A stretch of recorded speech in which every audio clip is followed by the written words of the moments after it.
इस पुत्र को बोलो तो सही, तुम कर क्या रहे हो? अरे मेरा इतना बड़ा नाम था, मुझे सब लोग पूजा करते हैं, और हमारा पुत्र जो ये है इस प्रकार से कुकर्म करता रहता है। पुत्र गौकर्ण को देखो ना, इस प्रकार से क्यों महाराज? लेकिन धुनकारी नहीं मानता। अब आत्मदेव बड़े परेशान। एक दिन क्या होता है कि धुनकारी चोरी करके आ जाता महाराज। अब चोरी करके आता है तो राजा उसको दंड देता है। माथे पे काली पट्टी बनी हुई है, रात को निकल जाता है, अर्धरात्रि को वापस होता है, कहीं जुआ खेलता है, कहीं मदिरा पीता है, कहीं मांस खाता है, बुद्धि में विकृति हो गई है। आत्मदेव बड़े परेशान हैं। आज पूरी रात भर आत्मदेव सोए नहीं, और गौकर्ण महाराज जी जो हैं अपने पिताजी के समीप बैठे और कहते हैं कि पिताजी आप दुखित क्यों हैं, चिंतित क्यों हैं? आपके मुखमंडल का तेज कहाँ चला गया है?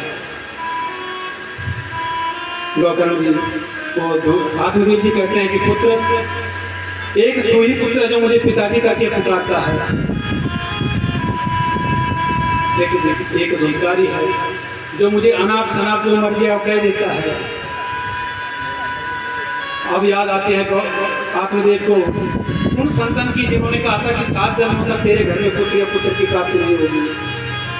कहते हैं बड़ी गलती कर दी मैंने जो ये लालसा रखी पुत्र के बारे में।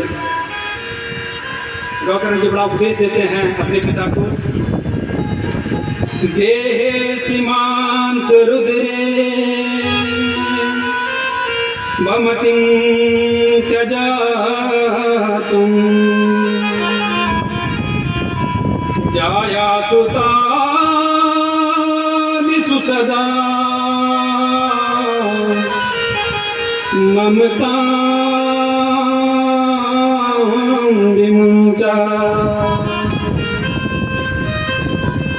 पश्यामि संजगदिदं क्षणभङ्गुनिष्ठं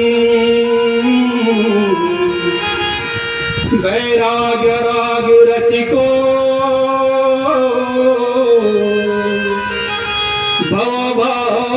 भवभक्तिनिष्ठा। कहते हैं पिताजी अपने मन को स्थिर करो, अपने मन को एकाग्र करो। क्यों पुत्र के मोह में भटकते हो? तुम्हारा पुत्र या धुनकारी है क्या? ये तुम्हारा पुत्र मैं हूं क्या? कोई किसी का पुत्र नहीं है। तुम्हें जीवन मिला हुआ है, इस जीवन को साधो, अपने जीवन को संवारो। बड़ा अच्छा उपदेश देते हैं। देहेस्तमान सुरुद्रे, ये जो शरीर है, ये देह है, ये किसका बना हुआ है? देहेस्त मांस, मांस का बना हुआ है, मांस का पिंड है। रुद्र, रुद्र कहते हैं खून को, जो रक्त चल रहा है। विमति त्यजातु, क्यों अभिमान करते हो इस देह से? क्यों वो रखते हो? जाया सुता सदा ममताम विमुञ्चा, इससे ममता हटा दो कि ये मेरा है, ये मैं उसका हूँ, ये मेरी है, ये मेरा मकान है, इससे मोह हटा दो, जियो। लेकिन मोह त्याग दिया महाराज। देहाभिमान, ये देह मेरा है, ये मान छोड़ दो। अभी शरीर को चाहे पंडित कहो, चाहे ज्ञानी कहो, चाहे संत कहो, चाहे डाकू कहो, कुछ भी कहो, लेकिन इस शरीर की गति 3 होती है महाराज। और 3 गति कौन कौन सी हैं? ये कौन बोल रहे हैं? गौकर्ण जी बता रहे हैं आत्मदेव को, अपने पिताजी को, कि 3 गति होती है इस शरीर की। अगर कहीं फेंक दोगे तो चील कौवे खा जाएंगे, अगर जमीन के नीचे गाड़ दोगे तो कीड़े बन जाएंगे, और अगर अग्नि दे दोगे, जला दोगे तो राख बन जाएगी महाराज। अगर चौथी गति है तो बताओ, है चौथी गति? आप लोग समझो, शरीर की चौथी गति है क्या? नहीं है, 3 ही गति है। फेंक दोगे तो चील के कौवे खा जाएंगे, गाड़ दोगे तो कीड़े बन जाएंगे, और अगर जला दोगे तो राख बन जाएंगे। इससे चौथी गति नहीं है। आप कभी मनन तो करो, हर व्यक्ति मनन तो करे। 10 मिनट, 5 मिनट, 25 मिनट, 45 मिनट मनन करके तो देखो कि मैं कौन हूं और मैं कहां से आया। मेरे अंदर एक जिया है, जिया कहते हैं जिसको हृदय है, ये धड़क रहा है, लेकिन कौन से संकल्पों से धड़क रहा है? मेरे मन में कौन से संकल्प हैं? महाराज, मनन करोगे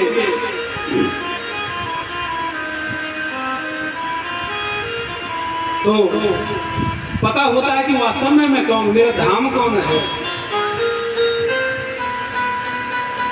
मन की गति बड़ी चंचल होती है। हमारा मन को जिस तरीके से आप मार्ग में रख दोगे, उसी प्रकार से आपका लक्ष्य बन जाता है। लक्ष्य होता है एक और रास्ते होते हैं अनेक। अनेक रास्ते अपना के लक्ष्य एक रखो कि हमें गोविंद की प्राप्ति करनी है। क्या करनी है? गोविंद की प्राप्ति। रास्ते अनेक हैं, लेकिन अनेक रास्तों से सतमार्ग जो रास्ते हैं उनको अपना के और गोविंद की प्राप्ति के लिए यत्न करो, प्रयत्न करो।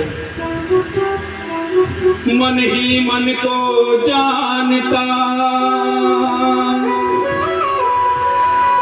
मन की मन से प्रीत, मन ही मन मानी करे,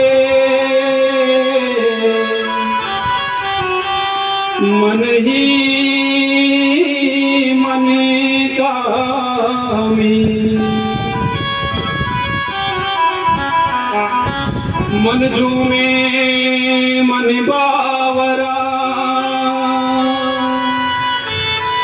मन की अद्भुत रीत, मन के हारे हार है,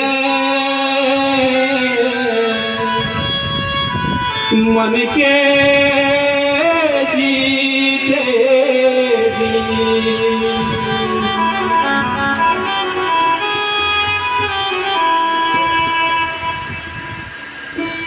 महाराज इस प्रकार से कहा,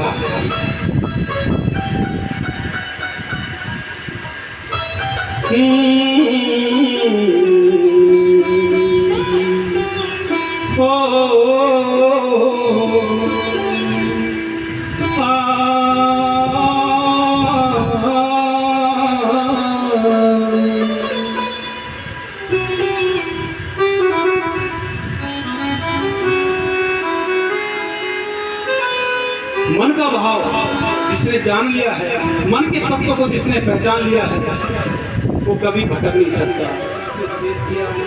कहा कि पिताश्री आप मनन करके तो देखो कि हमारी गति क्या होती है। आप अपना ये मोह माया त्याग के चलो। और मैं ये भी नहीं कहता हूँ कि वन में जाने के बाद भगवान के दर्शन हो जाते हैं। भगवान के दर्शन करने हैं तो अपने मन में कर दो, जंगल में जाने की जरूरत नहीं। तथापि आपकी स्वेच्छा, अगर जंगल में जाना चाहते हो तो जा सकते हो, लेकिन भगवान का जो भाव वो मन में प्रकट होना चाहिए।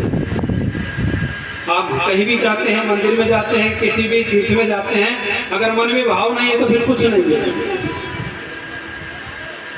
तीर्थों में जाने का, मंदिरों में जाने का लाभ तभी होगा जब हम भाव से जाएंगे, अन्यथा क्या होता है? कुछ नहीं मिलता। महाराज इस प्रकार से उपदेश दिया। आत्मदेव अपने पुत्र गौकर्ण की बातों को सुनकर सजल हो गए, उनके नेत्रों से आंसू झर पड़े और कहते हैं, पुत्र तुमने मुझे ऐसा आज ज्ञान दिया जिससे मैं तृप्त हो गया। गौकर्ण जी कहते हैं, पिताश्री ये जो हंस रूपी मन है ना अंदर, इनको अगर आप ज्यादा बंधनों में डालोगे तो फंस जाता है। इसलिए इस मन को, अंश रूपी मन को निकाल के एकाग्र करके सिद्ध करके और भगवान का स्मरण करें, भगवान का स्मरण करें, तो आपके मन से एक ही आवाज निकलेगी। और क्या निकलेगी? चल रे हंसा हमारे लोक को। ये सबकी मन की बात है, ये सबकी मन की बात है। मनन करके तो देखो क्या निकलेगी आवाज। हाँ चल रे हंसा हमारे यहाँ नहीं कोई तेरा, चल रे हंसा हमारे यहाँ नहीं कोई तेरा, चल रे हंसा अमर लोग को चलो। यहाँ कौन है तेरा? यहाँ सब पराये हैं, अपना तो वही है गोविंद, जिनके चरणों में बंधन हो जाए, मृत्यु बन जाए, बाकी तो सब नासुर है। क्योंकि हमारा जीवन सार्थक तब, मनुष्य जीवन सार्थक तब होता है जब हम भगवान का स्मरण करते करते भगवान में लीन हो जाए, विलीन हो जाए, भगवान के चरणों में हमको शरणागति की प्राप्ति हो जाए, तभी तो सफल हो जाए मनुष्य जीवन। और जहाँ तक जग की बात है, ये जग तो क्या है, कुछ दिन के लिए है और फिर तो अंधकार हुआ है। हाँ जगवा लोका हुआ अंधेरा, जगवा लोका हुआ अंधेरा, जगवा लोका हुआ अंधेरा, जगवा लोका हुआ अंधेरा, अपना हुआ सवेरा, चल रे हंसा यहाँ नहीं कोई तेरा, चल रे हंसा। कितनी बड़ी बात कहा है, जग वालों का अंधेरा। जब यहाँ से कोई प्राणी निकलता है ना, अंधेरा जग वालों में होता है। रोते कौन है? हम रोते हैं, लेकिन जो प्राण निकल जाता है उसको तो तृप्ति मिल जाती है भगवान के चरणों में, उसका हुआ सवेरा, उसके लिए तो सवेरा हो जाता है। इससे मुक्ति पाके और अपने आत्मा को भगवान के चरणों में विलीन कर देता है। इससे बढ़िया सवेरा कौन होगा?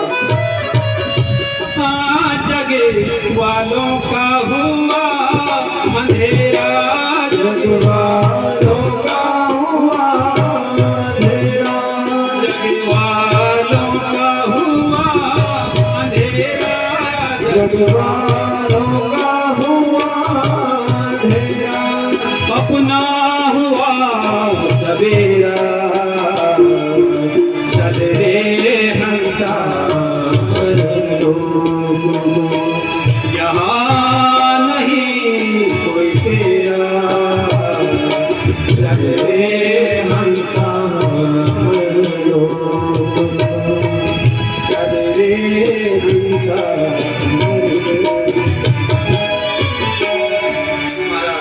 इस प्रकार से उपदेश दिया। आज गौकरण के माध्यम से आत्मदेव तृप्त हो गए। ये कथाएं क्या कह रही हैं? आप इनको समझो, ये कथाएं कह क्या रही हैं? कथाओं के माध्यम से आपने क्या सुना? कौन है गौकरण, कौन है धुंधकारी और कौन है आत्मदेव, कौन है धुंधली देवी? ये सब आध्यात्मिक, ये निचोड़ कथा, इनको समझो। आत्मदेव अंतरात्मा, हम सब चाहते हैं आत्मदेव। और हमारी जो धुंधली देवी की पत्नी है, कौन है? बुद्धि। कौन है? बुद्धि। अगर बुद्धि में विकृति आ गई तो धुंधली देवी नहीं बोलता मेरी बुद्धि खराब हो यार, मेरा चले तो बुद्धिमान पत्नी। अगर बुद्धि में धुंधला अंधकार छा गया तो आप कुछ भी कर सकते हो, सार्थक को अनर्थ कर सकते हो। ये पत्री मुंडी देवी हम सबकी है, चाहे स्त्री हो चाहे पुरुष हो। और धूमकारी कौन है बताओ? बड़ी कथा सुना बता दो। धूमकारी है मन, मन मन है सबसे बड़ा। अब मन नहीं धूमकारी का, अगर मन की बात आएगा कि मैं चकमटा चोरी कर रहा बस कहते हैं, है ना। मैं कथा को विराम दूंगा, तो यहाँ आज की कथा यही तक होगी। और उससे पहले मैं कुछ उससे पूर्व बोलना चाह रहा हूँ कि मन क्या है? धूमकारी, आत्मदेव आत्मा, धुंधली देवी बुद्धि। अगर आप इनको एकाग्र कर दो, एक चित्त कर दो, तो फिर गौकर्ण कौन है? गौकर्ण कान, कानों से सुने, ये है गौकर्ण। अब आपने सब सुना, किससे सुना? कानों से। और अगर यहाँ से सुनोगे, इससे निकाल दोगे, तो आप फिर क्या बने? धूमकारी बन गए फिर आप। लेकिन अगर इससे सुनोगे फिर आत्मा में उतार दोगे, तो फिर आप क्या बन गए? गौकर्ण के द्वारा आत्मवेद की तृप्ति। यही तो कथा है, यही तो महात्म्य है श्रीमद् भागवत का। महाराज अब ये मन क्या है? मन का जो भाव है, मन की पावर, शक्ति बहुत तीव्र है और बहुत गतिवान है। मन से तेज कोई नहीं भागता संसार में। अब देखो महाराज, इसके साथ मन, ये मन के साथ क्या क्या जुड़ा हुआ है? अस्थियां हैं, पिंड है, हड्डियां हैं, नेत्र है, 10 द्वार से, ये महल पर 10 द्वार से, है ना। 10 द्वार कौन कौन से आगे भी आएगी, और अभी मैं बता रहा हूँ। आंखें दो नासिका, एक मुख, 2 कर्म,